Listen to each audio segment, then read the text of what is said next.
ఇంకా ఎంత సిగ్గుమాలిన స్టేట్మెంట్ అంటే నిన్న వాళ్ళ సెక్రటరీయో నిన్న వాళ్ళ గాంధీ భవన్ నుంచి మాట్లాడుతున్నాడు. అవును, ముఖ్యమంత్రి రేవంత్ రెడ్డి గారిని వారి సొంత స్వయాన తమ్ముడు జగదీశ్వర్ రెడ్డి కలిస్తే కూడా తట్టుకోలేకపోతున్నారు.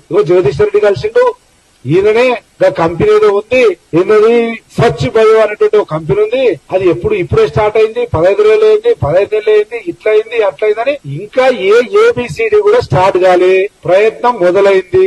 మా ముఖ్యమంత్రి గారి తమ్ముడు పెట్టిండు కంపెనీ, ఆ కంపెనీ 1000 కోట్లు పెడతా అంటుండు. ఏవి 1000 కోట్లు? నీ కంపెనీ ఎక్కడిది? నీ కంపెనీ టర్న్ ఓవర్ ఎక్కడిది? ఆ 1000 కోట్లు ఎక్కడి నుంచి వచ్చినాయి? ఏడు నుంచి పెట్టినావు? ఇంత సిగ్గుమాలంగా దయచేసి తెలంగాణ ప్రజలందరినీ కూడా గమనించమని కోరుతా ఉన్నాను. అసలు ఆ కంపెనీ ఫ్లోట్ అయిందే 15 రోజులలో. 15 రోజులలో 1000 కోట్ల రూపాయల ఇన్వెస్ట్మెంట్ ఎక్కడి నుంచి పెడతారు? దయచేసి ఆలోచన చేయండి అని నేను విజ్ఞప్తి చేస్తా ఉన్నాను. అంటే ఇది 1000 కోట్ల రూపాయల స్కాము.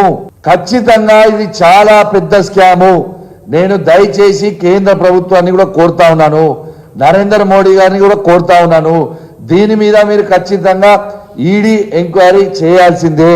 దీని మీద పెద్ద మనీ లాండరింగ్ అయింది. దీంట్లో ఖచ్చితంగా నాకు అనుమానం ఉంది. ఎందుకంటే మీరు ఆలోచన చేయండి, 15 రోజులల్లా కంపెనీ ఫ్లోట్ చేసి 15 రోజులలో 1000 కోట్ల రూపాయల ఇన్వెస్ట్మెంట్ చేసినామని అంటే ఇది స్కామా కాదా? ఒక్కసారి మీరు ఆలోచన చేయండి. మరి ఈ 15 రోజులలో 1000 కోట్ల ఇన్వెస్ట్మెంట్ చేసే అన్ని పైసలు వస్తే అది ఏం మంత్రం ఉన్నదో నాకు చెప్తావా కొంచెం? మరి మీరు కూడా ఉన్న మాజీ మంత్రుల్లాగా మీరు కూడా ఏమైనా బంగారు గుడ్లు కానీ లేకుంటే బంగారు భూములు కానీ ఏమైనా తయారు చేసిరా? మరి మాకైతే అర్థమవుతలేదు. ఖచ్చితంగా దీని మీద ఎంక్వైరీ జరగాలి. This is a very very serious issue. This is a serious concern for the state of Telangana. ఇది చాలా సీరియస్ ఇష్యూ. ఎందుకంటే ఇలా ఎంత అవినీతి జరుపుతుందండి. 10 రోజులు కాలే, మొన్న క్రిషాంక్ గారు చెప్పినట్టు 10 రోజులు కాలే 7 స్కాముల.